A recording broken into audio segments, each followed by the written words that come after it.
রাজ্যের মর্যাদা দেওয়ার দাবিতে তুমুল বিক্ষোভ চলছে ভারতের লাদাখে।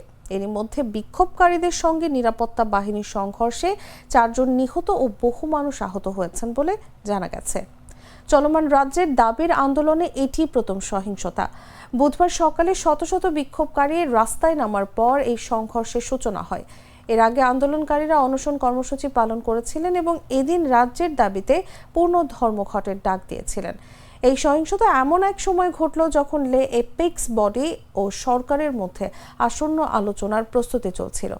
কেন্দ্রীয় সরকার আগামী 6 অক্টোবর লাদাখের প্রতিনিধিদের সঙ্গে বৈঠকের আহ্বান জানিয়েছেন, যেখানে জনগণের দাবিগুলো নিয়ে আবারও আলোচনা হওয়ার কথা। নাম প্রকাশে অনিচ্ছুক কর্মকর্তাদের বরাত দিয়ে খবর জানিয়েছে সংবাদ সংস্থা প্রেস ট্রাস্ট অফ ইন্ডিয়া। কর্মকর্তারা জানান, বুধবার রাজ্যের মর্যাদা ও সাংবিধানিক সুরক্ষার দাবিতে বিক্ষোভকারীরা পুলিশের সঙ্গে সংঘর্ষে জড়িয়ে পড়ে এবং তারা বিজেপির কার্যালয় সহ কয়েকটি গাড়ি ভাঙচুর করে, যার মধ্যে পুলিশের একটি গাড়িও ছিল।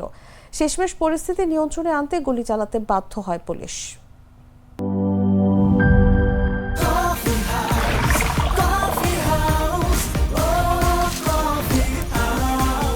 কফি হাউস, প্রতি চুমুকে আড্ডা জমে।